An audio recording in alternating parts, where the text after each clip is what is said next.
Hello and welcome to DETV News. I'm Matt Ford.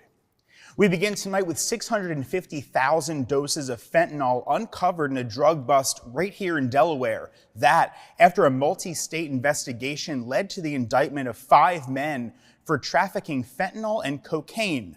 The U.S. Attorney in Delaware announced drug dealers from New York and Wilmington are now off the streets in a drug bust that uncovered hundreds of thousands of lethal doses of fentanyl.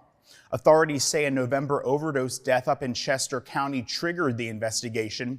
Authorities seized at least 33 pounds of drugs during a bust in Wilmington and a house raid in the Bronx. There, authorities found the deadly narcotic fentanyl, cocaine, and the horse tranquilizer xylene, also known as Tranq. Packaged fentanyl also was found buried in a wooded area of Rolling Mill Road in Hockessin. David Weiss, U.S. Attorney for Delaware, said 3 Wilmington area men distributed the drugs throughout Delaware, Pennsylvania, and Maryland.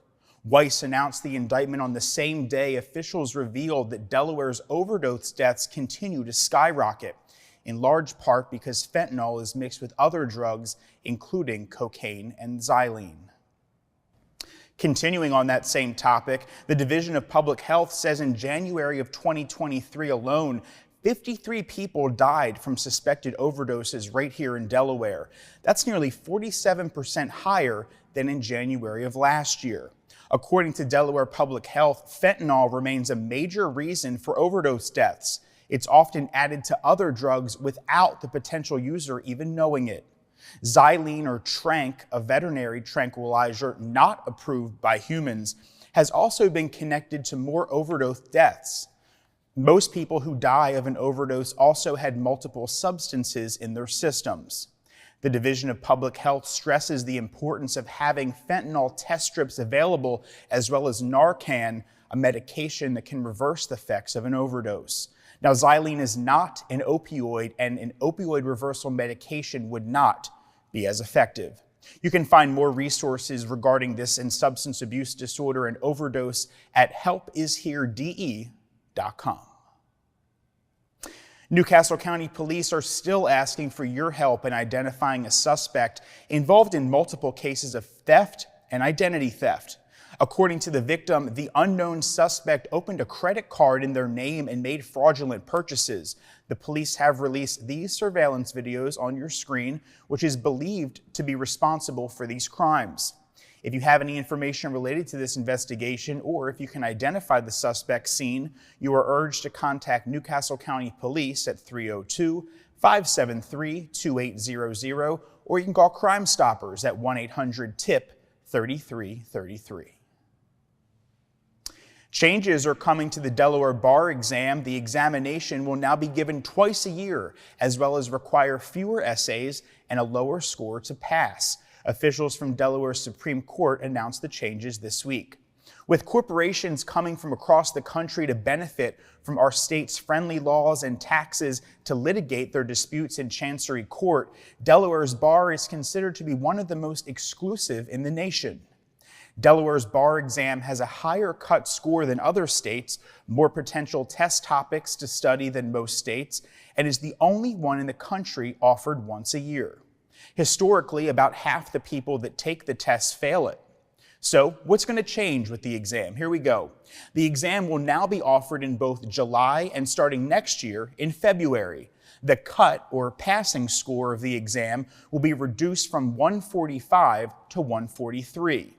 The essay portion of the exam will require applicants to write 4 essays instead of 8, and the areas of law applicants could be tested on will could be reduced to 14 to 10. All the changes will go into effect for the next administration of the Delaware bar exam in July.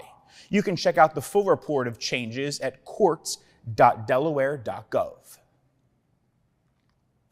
In other news, lawmakers here in the first state have filed a bill to ban certain types of to-go containers in restaurants.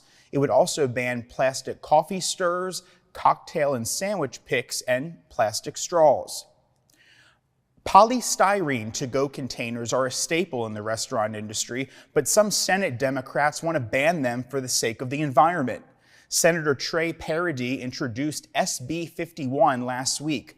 The bill also includes exemptions for certain public institutions, such as fire companies, healthcare providers that provide long-term acute and outpatient services, and nonprofit organizations. If passed, these restrictions would take effect in July of 2025. Similar legislation was introduced last session, but it never passed after failing to gain any support from Republicans. This year's bill now heads to the Senate Environment, Energy, and Transportation Committee. Switching gears now, entrance fees to Delaware state parks for the 2023 season will begin in March. The Department of Natural Resources and Environmental Control says the fees will begin Wednesday, March 1st and run through November 30th. State park entrance fees for vehicles registered in Delaware are $4 at inland parks and $5 at ocean parks. Fees for out-of-state vehicles are $8 at inland parks and then $10 at ocean parks. Residents who receive certain types of public assistance can contact their caseworker for an assistance pass at a discounted rate. Active duty military who are stationed in Delaware also qualify for a pass at a reduced rate. And all public libraries here in Delaware offer an annual pass that can be checked out for free by library card holders. To purchase an annual pass or a surf fishing permit, go to destateparks.com. Salesianum football coach Bill DiNardo is handing in his whistle. Delaware's second all-time winningest head football coach announced his resignation to his team earlier this week. That team gave DiNardo his 300th career victory back in September. DiNardo's victory odometer stopped at 305, with only Wilmington Friends' Bob Tattersall standing above him at 331. He holds 7 state championships under his name. In addition to coaching, DiNardo also taught at Salesianum and most recently has served as the Dean of Faculty. The search for DiNardo's successor is currently underway. And Delaware Technical Community College honored Don Baker II this week in observance of Black History Month. The ceremony was held at the downtown Wilmington George campus. Baker, Chief Executive Officer of Forum to Advance Minorities in Engineering, was congratulated on the achievement by Congresswoman Lisa Blunt Rochester. Baker received a bachelor's degree from Morehouse College and a master's degree from Wilmington University. Previous honorees have included Dr. Joseph Johnson and Bishop Aretha Morton, who passed away earlier this month. And before we go tonight, some more good news comes from right here at DETV. DETV has been nominated for AT&T's Mid-Atlantic Black-Owned Business Award. Last year's winner of the award received a monetary award and business mentoring session with AT&T business leaders. This award is a way to highlight Black-owned businesses and all they do in support of the community during Black History Month. Well, that's going to do it for this edition of DETV News. We thank you so much for joining us. For more news, be sure to check out DETV's social media platforms and take a look at our website. That's detvch.com. With DETV News, I'm Matt Ford. Stay well. We'll see you next time.